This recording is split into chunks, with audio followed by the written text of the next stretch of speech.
So about 6 years ago, just before my mother died, she died 5 years ago, I asked her the question, who packed my bag when I left South Africa as a 6-year-old child on my own, well, on our own with my sister who's 18 months younger than me. So she was 5, I was 6. So what happened was I'm born into an activist father particularly, but my parents were very engaged in the struggle. Harold was arrested in 1960 after Sharpeville. Harold was my father, Ann-Marie was my mother, and we always referred to them by their names. And I don't recall the event, but my mother told me that the police came in the middle of the night to arrest Harold, and I was 3 and I just screamed and screamed. And I for years still struggled a bit with sleep, and I wonder sometimes if it dates back to that experience. I remember visiting him in prison, and I remember the prison gates. My memory of them are these huge arched gates, solid gates, and went to visit him, and he gave me a present. That's my memory. How he had the present, I don't know. It was chocolate money. You know those chocolate coin money? Always remember that. My memory at that time was I didn't know what was going on. The children at the play school or the nursery school made fun of me, your dad's in prison. I think I held a deep anxiety. Ann-Marie was arrested, and she was quite badly interrogated, and at one point in her book she explains, and some of the many letters I've found since she died, that she thought about actually killing herself because it was so horrific, and then the thought of her children stopped her. But because of what was happening, she was advised to leave the country, which she eventually did, leaving the 3 of us behind. And now, I mean, I've got adult children, but I don't know how she did it. So I don't remember a lot of the incidents, but I think I held the anxiety that was happening as a little child. And the flight that we took on our own was terrible. I know that I kind of took too much responsibility very young.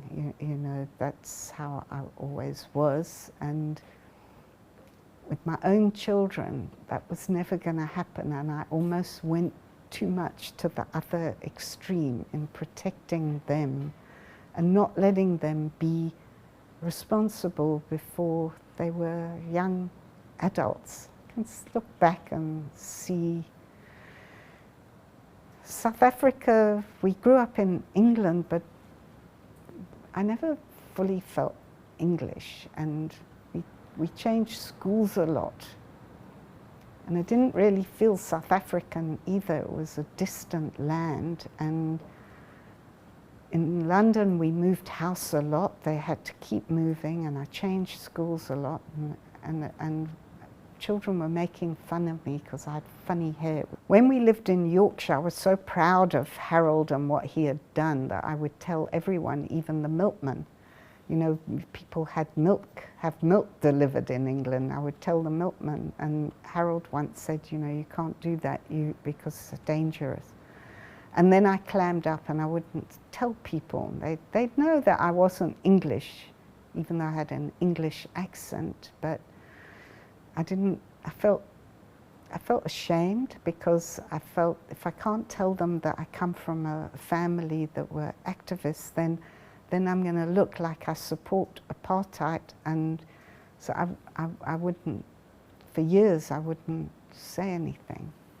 And then when Harold and Ann-Marie, I think I might have been about 18, maybe a bit older, I can't remember, they went on sabbatical to America, and I was left in charge of the house and had to open the mail and deal with bills. And Harold showed me how to check for letter bombs. Somebody once said to me, you know, I was kind of proud, you know, that he'd entrusted me with that, but this person said, you know, would you put your children in charge? I suppose I wouldn't.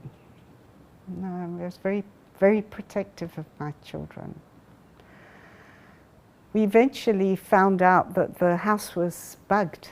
The phone was bugged at our home. Often wondered what my life would have been like if I'd grown up here, you know. So coming back was hard because so we weren't married, but we were separated, divorced, and if you like. Harold died. I moved 2 continents and 3 countries in a year. So I sent my children for therapy early on because I wanted to make sure they were okay. And my sort of idea of that time is the loyalty. The people did what they did because it was the right thing to do. If you watch an interview of Harold when he got to England, and he said there was no question. You couldn't not fight. It was the right thing to do, and there was a community, and it's gone. I think there's that moral, what I was talking to you about earlier, that moral, ethical code it's not there, and this community's not there. I find that's tragic, actually.